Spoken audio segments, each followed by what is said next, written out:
All right, thank you for joining our webinar today called Supercharge Your Reports for Strategic and Operational Success. Um, my name is Roger Cottrell. I'm president and co-founder of Simplex BI, and with me I have Ivan Stokatelny, who is our other co-founder and our CIO, as well as our reporting guru. If you're not familiar with Simplex BI, we are focused on helping Aderant clients get the most value out of their Aderant system. And we do that in a number of ways. We focus on reporting and business intelligence, as well as helping clients with upgrades, implementations of new products, and conversions from other systems into Aderant. So again, we are always focused on making sure that you are getting the most out of your system and using Aderant in the best way possible. So today we're going to focus on some strategies for reporting, and we're going to give you a demonstration of some more advanced reporting options using SSRS. So when we talk about reporting, one of the things that is really important is to make sure that you understand the audience that is going to be consuming the information you're providing. So we'd like to think of reporting as being broken up into three different categories. One is operational reporting. And operational reporting really targets kind of your everyday users of the system, provides detailed information that they need to consume. We also talk about analytical reports. These are reports that really target more mid-management and the planning team, and they start to provide some insights into what's going on with your firm. And then lastly, there's kind of the highest level of reporting, which we refer to as strategic reporting. This is targeted at decision makers and senior management. And we'll give you some examples of these types of reports. So operational reports monitor activities that are constantly changing in the system. They tend to be real-time or near real-time data. So an example of operational reports would be missing time, right? So a missing time report is something that you want to be looking at throughout the month, as opposed to looking back two months ago on missing time, what time is missing, because you want to be able to take action on that piece of data. Also, billable hours, and AR aging, daily cash receipts, and maybe outstanding pre-bills. What's sitting out there waiting to be billed? These are all operational reports that help you run the business on a day-to-day basis. Next, we have analytical reports. These are going to start looking at more of the accumulation of data. So we'll look at collection realization. So maybe we're looking at a rolling 12 months or the past quarter to see how much of our billings are getting collected, what percentage. We may look at billable hours trends to see which way the firm is going, a 5-year collections trend. And another important one would be like deviations from standard rate. So how much are you discounting the work that you are performing for your clients, right? Lastly, we think about strategic reports. These tend to be for targeted at upper management, executive team, and it really looks at the highest level of measures of performance of the firm. So we're focused on firm KPIs such as profit per partner or revenue per lawyer. And you're also focused on actionable insights. So what are my days outstanding of AR? Is that growing? What's causing it to take longer for me to collect on outstanding bills. Strategic reports might also highlight anomalies in your data. Is there something that's being impacted by a large premium or write down that maybe you want to take out of the mix to get a truer picture of what your KPIs are? And overall, strategic reports tend to show the trajectory of the firm's health, looking at various trends. So again, when you're working on reporting, developing reports, you really want to focus on who that audience is. You don't want to be providing operational reports to your executive director or managing partner. You want to make sure that the data that you're providing matches the audience. And then one thing I wanted to point out to you that many people are not aware of is that you can actually provide access to your custom SSRS reports right through EA Pro. And what I'm showing you here is something that we built for a client. This client had something like 30 custom reports, and they really wanted to categorize them so that they could find them and run them easily without having to scroll through pages of reports on their SSRS server. So you can configure these right in EA Pro so that, for example, I can click on the link to the cash receipts reports and I'll see all of my cash receipt reports. Same thing with other types of reports, my collection reports. So just something to keep in mind to give your users access to your library of reports, and you can put security around these tiles so that only the people that you want to see these reports will see them.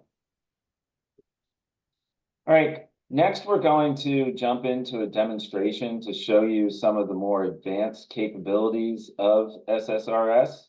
And I'm going to turn this over to Ivan, and I'm going to stop my share so that he can share his screen. Okay.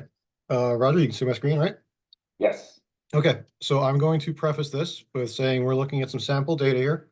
The idea being that we're going to look at practice groups, we're going to look at some groupings of those practice groups, and then we're really focusing on AR, and then information around that AR.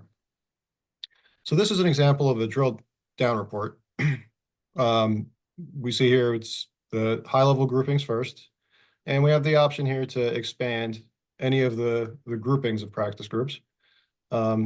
This one level down would be the practice groups themselves. Again, we're just looking at sample data, so don't pay too close attention to the numbers. Drilling down on that, we can get to client information, and then if there's a particular client that we'd like to get more detail on, we could drill down and get some matter information.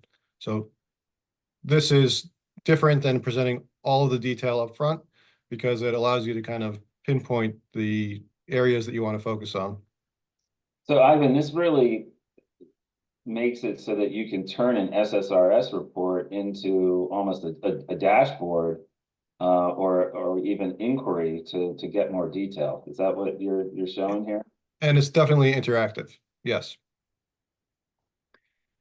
And then going down to the lowest level in this example, we've created links here that will now allow you to jump into even further detail that might not be provided in the format that we see here. So in this report, just scrolling to the top, we were only looking at the AR itself.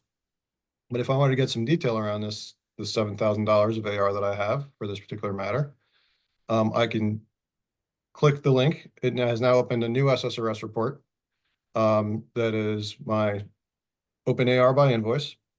It's filtered it just on the matter that I clicked on, so it's giving you some context. And sorry to interrupt real quick. I think we have another attendee.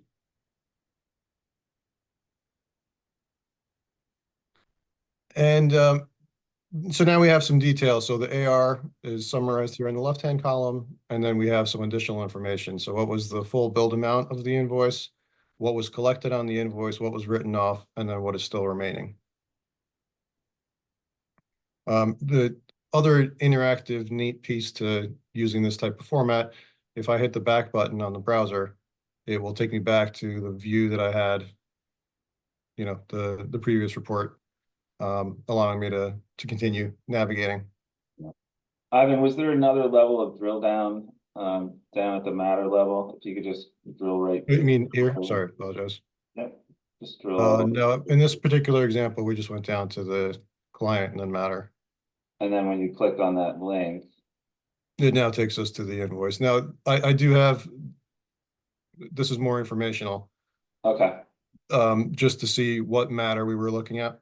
right, perfect, I've expanded it to show that, this is the group, this is the practice group, the client, the matter. excellent. So that pretty much can demonstrate how you can do drill down. So you have a summarized view and then just kind of keep drilling in to the detail, as well as showing the power of drill through where you can navigate to different dimensions and different levels of detail that are relevant to the information you're looking at on the first report. The second trick that we wanted to share with you is when distributing these via Excel, you have the option here of taking the Excel and actually creating individual tabs for the recipients, which you can then chop up. You can do that in an automated fashion, and we'll talk about that in a minute, or you can just do that manually. So if I save this as Excel now, I just wanted to show a quick demonstration.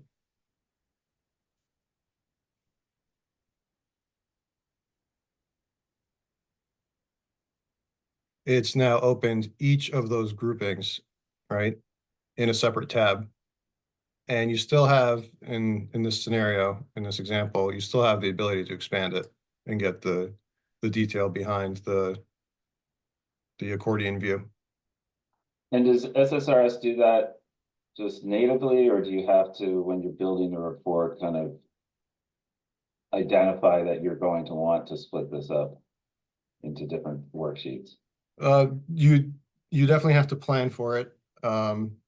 What you do is you create a group in the SSRS report, and the biggest trick there is you can provide a custom name, because by default, when you do something like this, you'll just be, work group, workbook 1, 2, 3, 4. Actually labeling it accordingly obviously provides a lot of value. Gotcha. And then Roger, I believe you wanted to talk about the idea of the difference between the types of report we were looking here, which would have been more analytical in nature, and the same information, but more of an operational spin on it. So here we have, it's the same information, right? We still have the same accounts receivable, billed amount collected, written off. But here we've sorted it so that the highest AR comes out on top. And same thing, we have the ability to drill in, but now we have, these are all the invoices on the client, right? So we're looking at it at a client level. Here's all the invoices that are making up that AR. And now it can become a lot more actionable. Yeah, and I think the main difference there is that as an operational report, if you were to give this report to your collections manager, they really don't care how the AR breaks down by practice group, right? That's more of a a strategic type function, whereas the collections person is very operational. They need access to specific data, and really don't care how it breaks down by different parts of the firm. Right. And especially if you're a billing timekeeper, you can just go in and get the quick wins, get the big invoices sorted out. Right. You can obviously apply filters on reports like this where you weed out all the little stuff.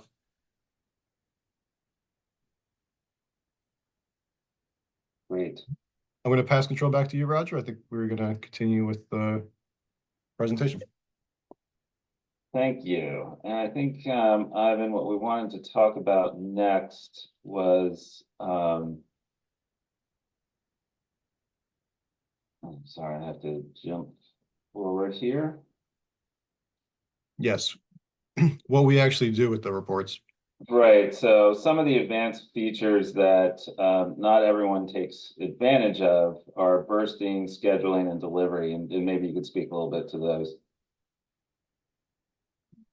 When we talk about bursting reports, what that plainly translates to is everyone gets their own version of the report. They only get the data that's relevant to them. So you're not writing a report that has every billing timekeeper on it, and you have to weed through it to get to your data. You're only getting the things that are actionable to you. The examples we have listed here, office, billing attorney, working attorney, that missing time report translates very well to a bursted report, especially one that's exception only, right? So if you have missing time, you'll get an email, only your chunk of data. You can go and look at it, and you can put your time in.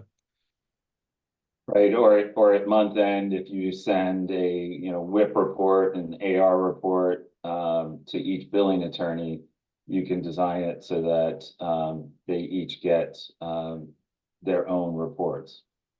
And same thing with the working attorney, maybe you're sending out billable hours each month by matter so that they can review, how they did last month. Which actually translates well to the next point, scheduling. One of the best ways to take advantage of people actually looking at their reports is scheduling, maybe either weekly or monthly, whatever is relevant to the data coming in. Reports that they get, emails a great way of receiving it, right? They kind of expect it. The trick there is not to flood them with too much information, but as long as it's things that are important to the firm, important to them to take care of.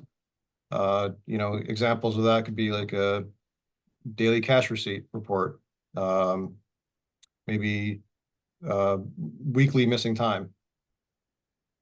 Yeah, or new matters opened, yesterday, right? So that everyone in the firm can review and knows what their matters are. I think one of the things I really like about scheduling is that it enables you to use SSRS as an alert system. So you can write reports to look for exceptions in the data. And then have that reported back to you each day. Or as Ivan said, perhaps just yesterday's cash receipts. But it gives you that ability to do exception reporting. So you're only seeing reports when there's an issue that you need to look at. And lastly, you want to speak about delivery of these reports? The reason this isn't necessarily a tip, but it's just an important thing to think about. How are your users actually consuming the reports that you're providing? Sometimes it's appropriate for them to go and click on a link and interact with something via the web, like we were doing earlier, and that lends itself well to it. What we've just been talking about now was sending out an email, but then again, you have other options there. You can send out an email with a link to the report. You can send out an email with an attachment. You can send out an email with with a link that has security built into it, so that it can kind of limits what they see, and also make sure that you're not distributing sensitive information through email. Going back, more old school approach would be to print it out, right, and deliver it in a manila envelope to them. We're trying to get away from that. Yeah, so I'm old enough to say that I started my career at a law firm where we printed out boxes and boxes of paper every month. And we manually burst the reports by walking around the table. And then we got that manila envelope and we put a confidential stamp on it and sent it out to all the attorneys. So obviously, technology has come a long way. But one of the reasons we wanted to have this webinar is just to make sure that everyone's a bit aware of the power of the tools that you have with your Aderant system using SSRS.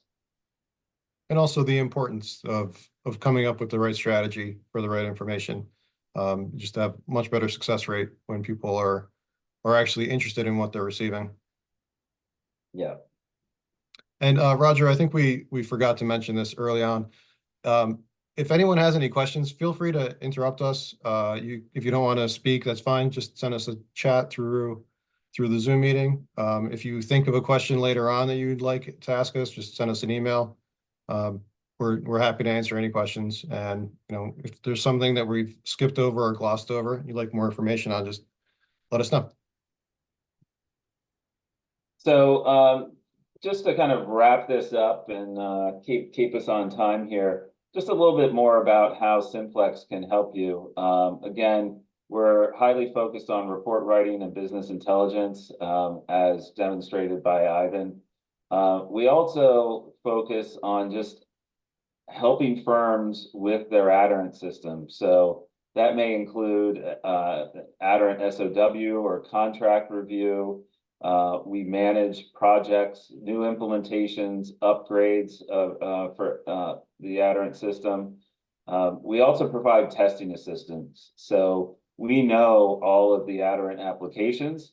And if you're going through an upgrade or going live on a new module like expert billing or paperless billing, we can help you through that process. We're also highly focused on best practices on how you should be using the system. Over time, Aderant has added lots of features, especially in expert billing, that I find as people upgrade, they don't always know they're there and they don't take advantage of those features.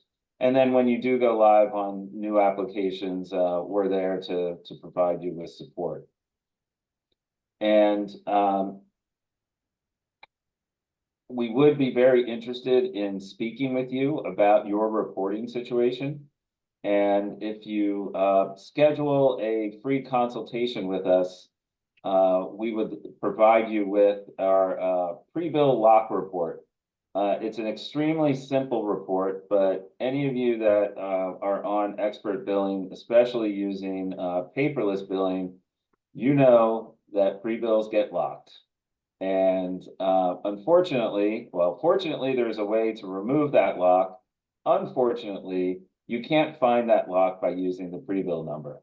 So we've developed a very simple report. It would take us about 5 minutes to send it to you and you get it installed, that enables you to just type in the pre-bill number that you want to unlock, and it will spit back the transaction number that you need in order to unlock that report. So if you set up just a 20-minute consultation, we'd be happy to talk to you for an hour or two about your reporting situation. But if you want to just have a short conversation with us, we would be happy to provide you with that report at no charge.